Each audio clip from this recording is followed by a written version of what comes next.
Hey, this is Bob from INSYDIUM, and in this video we'll be creating a mountain range using TerraformFX. We'll learn how we can create these really realistic and even animatable landscapes quickly and easily inside Cinema 4D. So let's get started. Here we are at a new scene, so let's begin making our TerraformFX landscape. So we'll go to INSYDIUM, let's go to TerraformFX, and we're going to bring in a TF terrain. So let's bring that into our object manager, and what you can see is we have an automatic hierarchy that has been brought in, and it's giving us this very kind of low resolution base landscape scene. So what we're going to do, just to get our heads around exactly what Terraform is doing and how it works, is we're going to delete out all of these objects apart from our base terrain. So let's just delete everything apart from our terrain, and then we're going to go to the object tab of that terrain, and we're going to change the display mode. Now by default this is set to the preset of alpine, which means the lower areas are blue, which are like lakes, going up to grassy areas, forested areas, and then rocks, and then snow for mountains. So we're going to change away from that, and we'll pick a preset of analysis black and white, and this is going to help get our heads around exactly what TerraformFX is kind of doing under the hood and how we can art direct these landscapes. So as you can see, our terrain has gone completely black.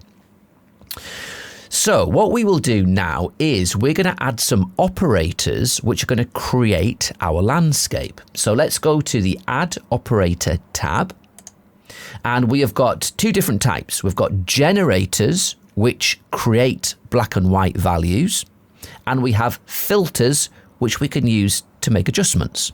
So let's start with the generators. So let's bring in a gradient generator. Click on that, and now you can see something's changed. We have a white to black radial gradient in our scene, and if we just move the camera, you can see that that has made this bump in our landscape. And this is how TerraformFX works. You, as the artist, create and manipulate a black and white image, which will be a height map, and that image deforms this base geometry. And so we can see that with this gradient of white to black, we are getting this bump in our geometry. So how it works is this. Let's go to our gradient generator. We'll go to the Operator tab, and we have a gain set to 50 centimeters. And what that is saying is this: where the gradient is white, it will be 50 centimeters tall, and where it is black, it will be 0 centimeters tall. So let's just measure that. If we put the gain up to 100, it's got bigger, and now this peak should be 100 centimeters tall. So let's bring in a cube primitive. This cube primitive is 200 centimeters tall, but because its axis center is in the middle, it means it's sticking up by 100 centimeters. If we hit F5 for the orthographic views, and let's go to the right view, that'll do. And we can see there that here is our cube, and here is our landscape, and they are both at exactly 100 centimeters on the plus Y. Excellent. Let's hit F1, go back to our view, and we can delete that cube.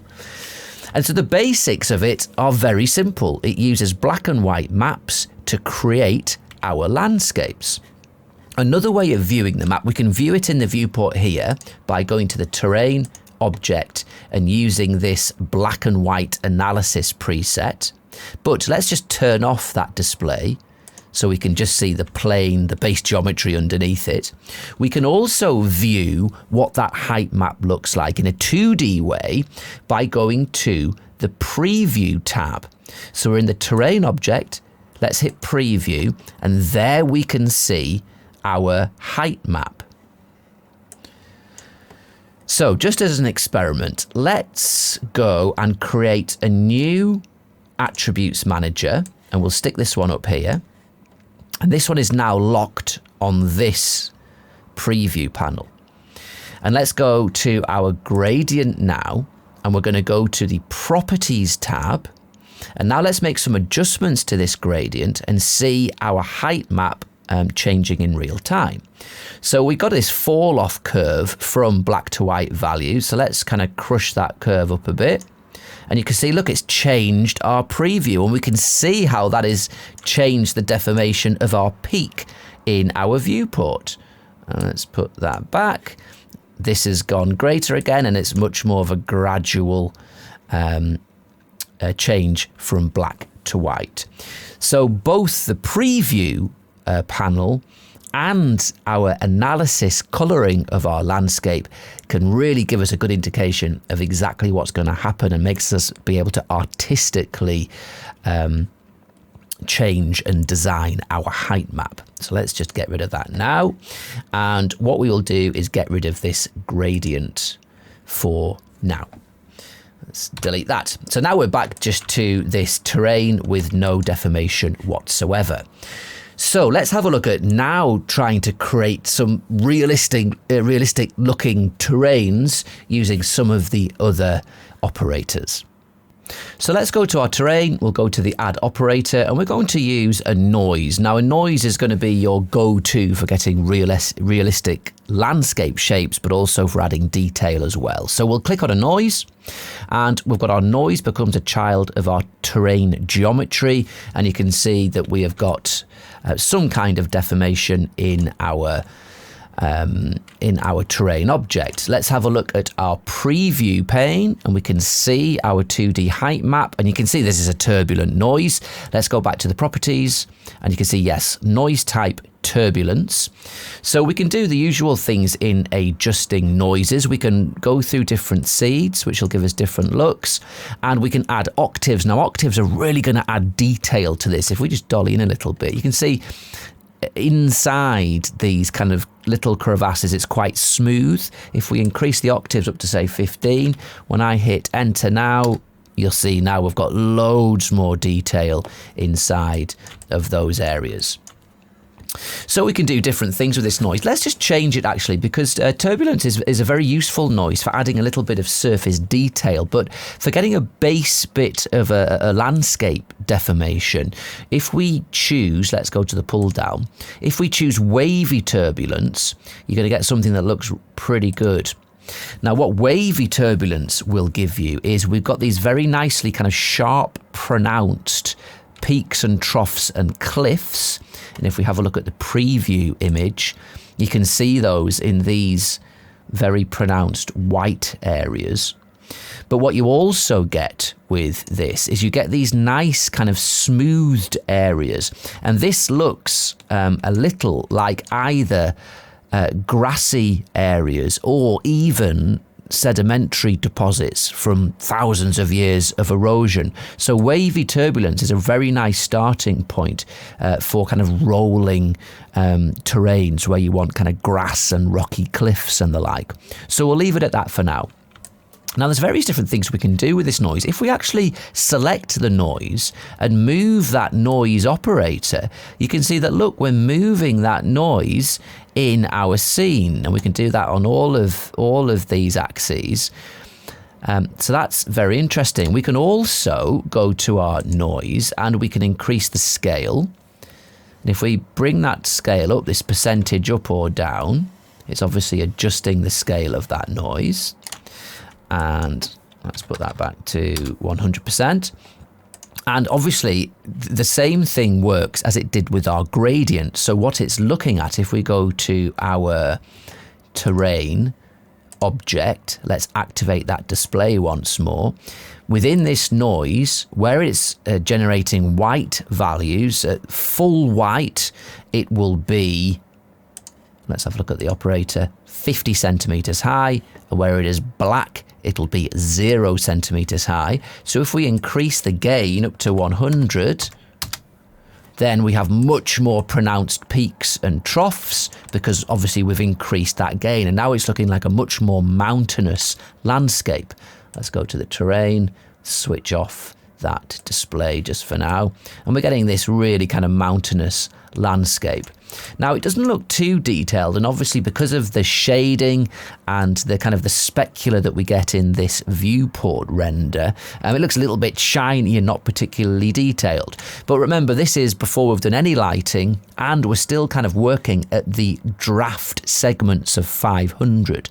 So just before we move on, let's just change this a little so it's looking a little bit more pleasing in the viewport, and we can also explore what it looks like just by increasing the resolution of that mesh by pumping in more polygons. So what we'll do, we'll create the kind of standard way of making a kind of an outdoor daylight lighting rig. We'll bring in one Cinema 4D light, and let's call this Sun. And the sunlight, we will go to the general tab, and let's give it a orange color. And we're just going to lift it up so we can see it. And what we're going to do with this light is we're going to change it from an omni light to an infinite light. Now, an infinite light, you can see that we have this handle here, and this is the illumination indicator. So what we need to do is rotate it so it's pointing downwards like the sun would be. So let's hit R. Let's point that down a little. And we can hit W for the world axis, and then bring it around a bit. There we go. And then with this light, let's cast some shadows. So we'll go to the sun, and we'll go to the shadow, and we'll pick ray traced. And we're not viewing those shadows in the viewport, so let's go to options, shadows, so we get those shadows. They're a little bit dark, so let's go to our shadow tab in our light. Let's reduce the density to say 85, and then we can just see a little bit of that detail, and there we go. So let's go to our sun. We don't necessarily want to see this light, so we can go to our filter and deselect light. It just means we don't see that icon. All right. So now if we go to our terrain, let's just ramp up this polygon count so we get something that looks a little bit more detailed. Let's say 1,200 in the X and 1,200 in the Y. And now you're seeing a much more detailed landscape. Very nice. Let's go back to our noise, and we'll reduce that gain back down to 50.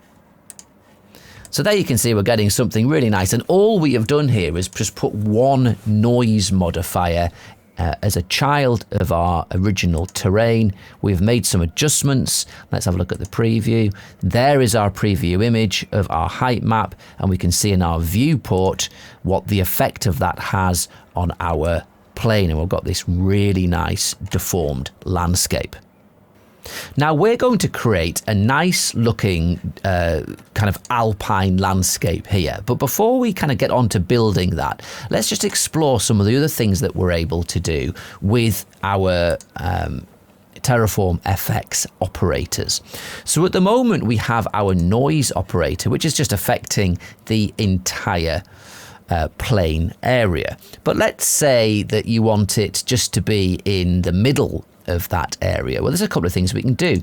With all of our operators, we can go to the masking tab, and we can use Cinema 4D fields. So in the masking tab of our noise, let's go down to our fields, and let's add, say, a spherical field. And now you can see with our spherical field, we're just getting that deformation where the field is. And if we get that field and move it, we can decide exactly where we want that deformation to occur. And of course, we can animate these fields for kind of more motion graphics looks, and we can get landscapes animating on and off. So that's one way that we can manipulate this and kind of art direct where we want our deformation to occur. But for now, let's just delete that field. All right, another thing we can do, let's say we want to choose exactly where we want our deformation to occur. Well, let's explore that. What we'll do is let's make this noise inactive. So now we have our flat geometry again. And instead of using a noise, we're going to go to our terrain. We're going to add an operator.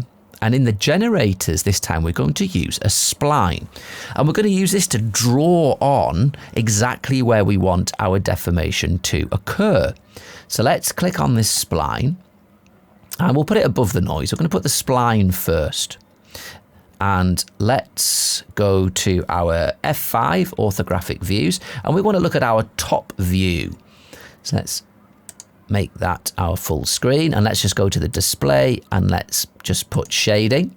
So there we go. So we're in top view now and we can see the top of our terrain.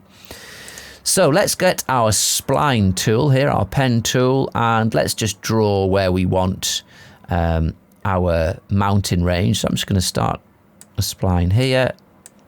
I'm going to kind of curve it in that kind of way. Hit escape and then hit F1 to get back to our perspective view. So there we have our spline. So let's get our spline operator. And it says, let's go to our properties tab. It says, what spline do you want to reference? So let's drag in our spline. And now you can see we've got something happening and it doesn't quite look right. We've got these kind of blobby rises where our spline is. So it's using the points of the spline to generate this deformation. So what we need to do, let's go to our spline and in the intermediate points, instead of making it adaptive, let's just make it uniform and let's increase this count up to say, I don't know, 30. So now we can look, you can see those individual points in our spline. So we could increase this number still until this was smoothened out. But before we do that, let's go into our spline operator settings. And look, if we increase that radius, you can see that they're starting to blend together. And now we have got this smooth deformation based on our spline. And because it's based on our spline, if we move that spline around, obviously the deformation is going to move in our terrain object. So you've got full control of what you do with it. You can kind of rotate that. You can animate the spline should you wish. You can also take the individual spline points and we could move those in our scene. And this, of course, is going to change the deformation that we get in our landscape. But let's just leave it, let's just kind of leave it at that for now. So let's say that we'd like this to be our mountain range. Well, what we could do now is layer up our operators to create the detail, because at the moment we've just got this smooth bump. So let's get our noise and let's activate it once more. And you can kind of tell a difference. You can see that the back of our terrain has this bump, which is the same as the bump we've created with our spline. And the rest of the terrain hasn't. It's just kind of the default noise. So that may be what you want. Or you may just want a very specific bump, only having this kind of nice deformed terrain look where we have got our spline. So how would you do that? Well, this is all about how we blend these layers together. So let's go to our noise. We'll go to the operator tab. And by default, when you bring in an operator, it's set to add mode, the blend mode. So it's adding any values on top of its base layer. But if we set this to multiply, it's going to multiply those values. So if we set to multiply, now that is the interesting look that we wanted. So now what has happened is it's multiplied the spline's 0 to 1 white to black values by the values of that noise. So the only parts of this terrain that are deformed to the original 50 centimeters height are where the spline preview was white, 100%, and where the noise preview was white, 100%, and those bits will still be 50 centimeters tall. Anywhere else will be slightly lower because any number that is multiplied by a value less than 1 is going to get smaller. And that is how we have cut away into our original spline bump with the noise to create this really detailed, nice ridge. And this, of course, is totally art directable. We can do whatever we want with it just by adjusting that base spline and moving it about the place. So we get incredible control with just the various different blend modes. And if we go back to our noise and let's go to the operator. So we've tried add and multiply to get our various different blend modes. If we go to normal, the noise is going to ignore the spline completely. It may as well not even exist. The noise is taking over everything. If we change it to add, which is the default, we're still getting our noise, but it's adding it on top where our ridge is. So we're getting this nice ridge, but we're also getting this base deformation of our landscape. Let's change that to subtract. And you can see we're getting a different look. And so obviously these blend modes are exactly the same as the blend modes that you'd be used to in After Effects and in Photoshop. So there's loads of information online on exactly what every one of these blend modes does and how it works. But you have all of the usual ones that you would imagine to get different looks whilst you're creating your landscapes. Let's put ours on add for now. And there we're getting this fantastic looking terrain, and we have it, and we're able to direct exactly where we want to place features. And this is just using 2 generator operators, a spline and a noise.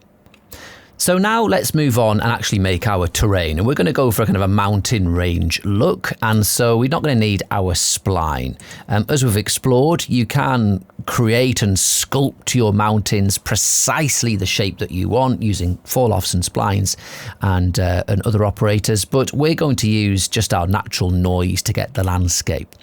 So let's take our noise and we'll make a couple of adjustments. First of all, we had moved this noise around, remember, just to demonstrate that you can move these noise operators. So let's just go to the coordinates and reset that back to 0. And then we'll go to the operator settings, and we want to make kind of a mountainous range, and so the gain's not quite enough here. So let's put this up to, say, 80 centimeters. All right, so even here, this is looking like quite a nice range of mountains. Let's make some adjustments though. We'll go to the noise, to the properties, and let's just scale that up a bit. Okay, so we've got some mountainous areas there, but lots of flat areas. It's not really the look that we're after. So we could try just putting some different seeds in. Let's put a random seed number in and see where we get. So that looks pretty nice. Yeah, I think we'll stick with that. That's looking very good. All right. So now what we need to do, we have this, what looks like quite a realistic landscape here. But what we're able to do is heighten the realism here by simulating the erosion that would have occurred over thousands, tens of thousands, millions of years to kind of create this rocky mountainous landscape. And so to do that, we need a filter. So let's go to our terrain object, go to add operator. We've got a number of filters here that we can use to adjust this height map, one of which is an erosion filter. So let's click on that. And you can see that our terrain has changed somewhat. And that's because by default, this erosion filter is set. There's various different modes. By default, it's set to thermal weathering, which simulates the heating and cooling of the rock and how that then makes it kind of crack and crumble and erode. So we're not actually going to use thermal weathering. We're going to keep that off because our base mesh looks fairly realistic anyway, so we're not going to bother with that. But what we are going to bother with is some hydraulic erosion. Now this is going to simulate rain pouring down and then that water flowing down the sides of our landscape as it's obviously pulled down by gravity. So let's do that. We've got two different types of hydraulic erosion, and the first one we'll look at is the hydraulic 2D particles. So let's click that as the mode. We'll keep everything default, but let's activate that filter now. And if you have a look at our landscape, after a second or so, you can see that we now have these kind of eroded water channels. And it's looking pretty interesting. If we just kind of A/B that, we take our landscape and switch that filter off. That's what it was. And now we have got these kind of accentuated channels of erosion where rain over a long period of time has kind of carved out these channels and deposited the silt at the bottom. So that's pretty nice. And if we go back to that erosion filter, we can change some of the settings. For example, at the moment it's set to 10,000 particles, which is simulating this. If we put this up, obviously there's going to be a more pronounced effect. Let's put 50,000 particles. This will take longer to simulate because obviously it's simulating 5 times the data. But now you can see, look, it's really cut into that landscape much more.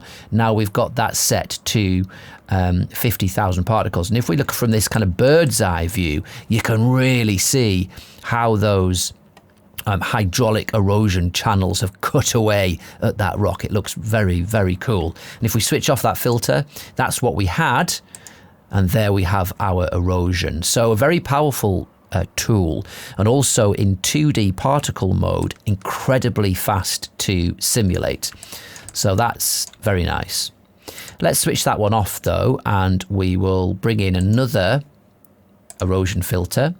And this one will set to hydraulic X particles. Now this is a full 3D particle solve, which is using X particles to actually pour down this 3D geometry to carve away their erosion. So let's take some of those settings. Let's put our particle count to say 50,000. And if you follow my mouse down to the bottom left of the screen, you can see we're calculating hydraulic erosion, and it's going through all of those particles, and it's doing it frame by frame up to 30. That's the lifetime of those particles. Now you'll see with the 3-dimensional solve, the X particle solve, it's a far more subtle effect with our mostly default settings. If we switch that filter off and then on again, you can see that obviously we are getting that erosion. If you concentrate your eye in this area, this is our channel that has been eroded. And if you keep your eye there and I'll switch it off, that is what we had before the erosion. And this is had with the erosion. So it carves out the channels and deposits the silt at the bottom.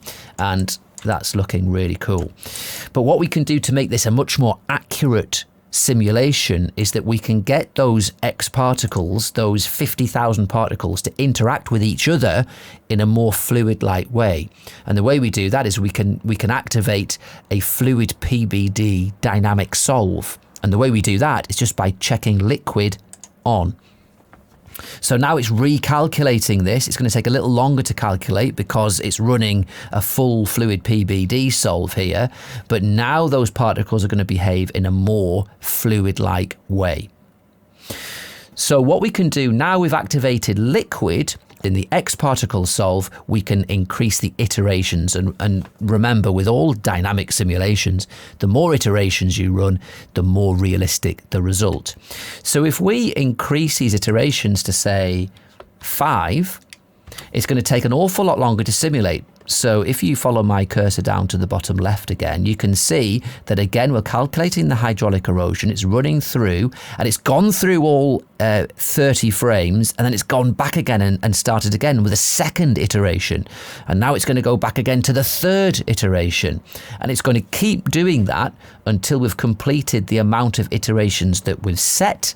In this instance, we have set 5 iterations. And what you're going to see from this is we're going to get that really accurate solve, but with the more iterations, the more it's going to have carved out those hydraulic channels from our landscape. So there we go. So now you can really see these fantastically accurate and realistic kind of chutes and channels. So if we switch off that erosion filter, that's what we had. Now switch it on. So there we've got this amazing, realistic, real fluid-like motion which has caused this hydraulic erosion. So that's looking absolutely fantastic.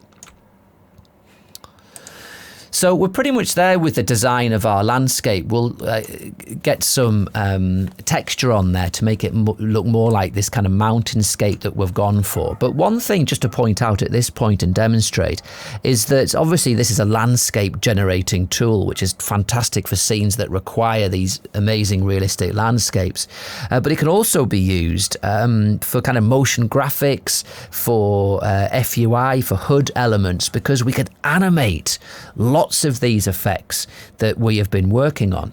So for example, if we wanted to animate and demonstrate as part of a motion graphics project the effects of hydraulic erosion, we could animate this on. So let's just demonstrate that quickly. What we could do, let's take our 3D hydraulic erosion filter. Let's go to the masking and we're going to add a mask. So let's add a linear field. And this linear field, let's make some adjustments. Let's give it a +Y. Okay. And if we just move that field up, now you'll see that because we've moved that field up, we have no effects of hydraulic erosion whatsoever. If I switch it off and on, we're not seeing anything. But then if we animate our field down, that hydraulic erosion is animating on and cutting away into our landscape up to full. And now we have it at full capacity. So now if we on off our erosion, you can see there it was. And there is the actual eroded landscape. And so we can animate on this hydraulic erosion and all of the effects in our TerraformFX system with things like fields to create these amazingly animated landscapes. Let's just delete that field because we're not going to use that. All right, so now what we're going to do is we can make actually some adjustments to this. So one thing to bear in mind with our hydraulic erosion, which is a full solve that has to take place before we can see the effect. If we make any alterations to anything above it in our hierarchy, like if we change the noise, obviously it would need to recalculate that hydraulic erosion because that base geometry has changed, so the simulation would be completely different. So once you've got your hydraulic erosion looking as you want it, if you don't want it to continually be re-simulating, then you need to leave the objects above it, which are driving its simulation, you need to leave them as they are. But we can make adjustments to anything that come below this erosion and it won't need to re-simulate. And we can still make some adjustments to kind of art direct this scene. So for example, let's just say that we're happy with the overall look, but we would like these kind of peaks and these peaks to be a little bit more pronounced and have some more of a kind of a valley effect. So how might we do that? Well, this is entirely procedural, so we can make those adjustments. So let's go to our terrain. Let's go to our add operator and we're going to choose another filter. And this time we're going to use a curve. Now this works just like a curves adjustment in Photoshop or After Effects. And you can see, look, by default, we have this curve in our curves graph. And look what that has done to our landscape. It's completely flattened off these lower areas and given us more peaks. And maybe we think that's too severe. Well, let's make some adjustments. If we click on this and move this in, it's not going to crush those low bits down as much. And then if we take our top point, if we pull this across, we're going to make much more of like a desert style plateau on top. And now we're making these valleys. And if we move this closer to the point, it's going to fall away. And if we want really spiky peaks, we can kind of have something like this. And now we've really created a spike in the middle of our terrain. So that's something that we can do with curves. Let's just make that less severe because we want most of that detail in. Maybe we'll leave it something like that. So if we switch that curve on and off, that is without the curve, and that is with the curve. All right, so let's say we're happy with that, but we just wish it had a little bit more oomph, a little bit more gain. Now remember, if we increase the gain in the noise, we're going to have to re-simulate all of that hydraulic erosion information, but maybe we could do something after the event, like our curves adjustment. Well, let's go to our terrain, and let's add a adjustment. So we'll add an adjustment layer. And look, in this adjustment layer, we can just increase the gain. And that's coming after the curve. So we're able to get much more mountainous looking areas. And that's excellent. Now, one thing to be careful of is that when you are making such adjustments after you've done some realistic erosion, the more you adjust, the less realistic this erosion has been, because it's not eroding what is the base geometry that we're looking at. So you don't want to go too over the top on this, but you can certainly make tweaks to this to enhance the look of the landscape that you are creating. So let's just switch off both that curve and that adjustment. So this is what we had. And then with our curves and our adjustments, we've managed just to raise up those mountains a little. And of course, we can make lots and lots of adjustments to this. Being procedural, you can layer up as much as you like. Okay, so now we have that. Let's have a go at giving this a little bit of texture and a material. So what we will do is we will go to our terrain. We'll go to our object and we will enable our display. Now remember, we had this set to analysis black and white, and what we want to do is actually kind of artistically give this a look now. So if we go into the presets, we could just put any gradient and it'll apply that gradient to the height map, but we could change this to a preset. Let's pick a Himalaya preset. So that's immediately looking pretty nice. Let's just make a few more adjustments though. That water is perhaps a little bit too high. Let's bring that down. So we just adjust these knots.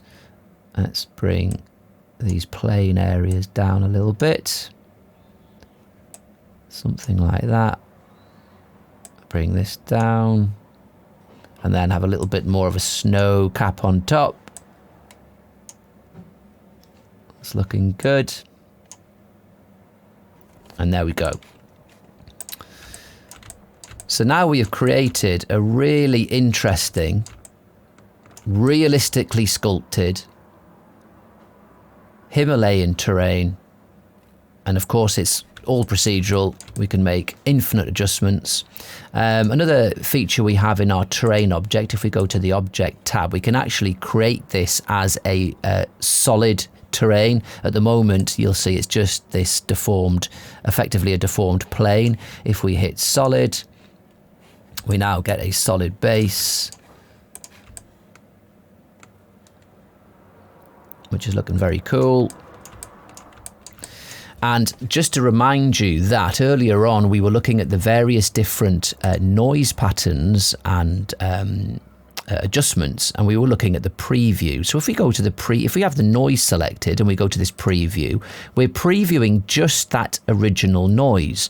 But of course, lots of things have happened since that noise. So we can either go to other individual layers. Look, we can go to adjustment layer. So this is showing how we have increased the gain. We can go to that curves layer. We can go to the erosion. Now the erosion layer is interesting because with the two hydraulic erosion models, we can go to the source and we can pick an altitude map, we can pick a slope map, and we can also pick these fields masks. But look, we have an erode map, which is a map of that hydraulic erosion, and we also have a deposit map as well. And we can also see the cumulative effect of all of these maps. If we go to the top terrain and go to preview, this is all of those maps combined, and this is our height map. So this can be exported as a high quality image file, and then you can use this in your external render engine if you want to displace a plane at render time. You don't even have to do any of this live in the viewport in Cinema 4D. This can be exported for any external 3D software, very high quality bitmap image. And one final thing is, in your chosen renderer, you're able to access all of these different maps that can be previewed and output using a very special shader. So let's just demonstrate that. We'll just use, for ease sake, we'll use the standard render in Cinema 4D. So let's just double click to make a new material, and we'll open those material settings, and let's go to, let's just in the color channel, let's go to texture, and if we go to INSYDIUM, we have a terrain operator shader. So let's open that, and let's click on this terrain operator shader, and look, it has a link, and what it's asking for is you need to drag in one of these operators. So we can either drag in an individual operator, so let's just pick this one. We could pick this adjustment map, we could pick the erosion deposit map, or we could pick, if we wanted to pick the entire lot, we could go just to the terrain itself. Let's drag in the terrain into here, and now this black to white gradient will be mapped to the altitude. So let's just move that along, and in our terrain, let's remove the display. We'll put our material on the terrain, and now you can see our black to white gradient has been mapped to that terrain map for altitude, but we could pick slope if we'd prefer, and now we're getting this black to white gradient mapped to this slope. And of course you can change that black to white gradient to be a color gradient. You can use that for a matte or for a mask. The options and the possibilities are pretty endless with the power of being able to access all of these various different maps on an individual basis or on a full terrain object basis.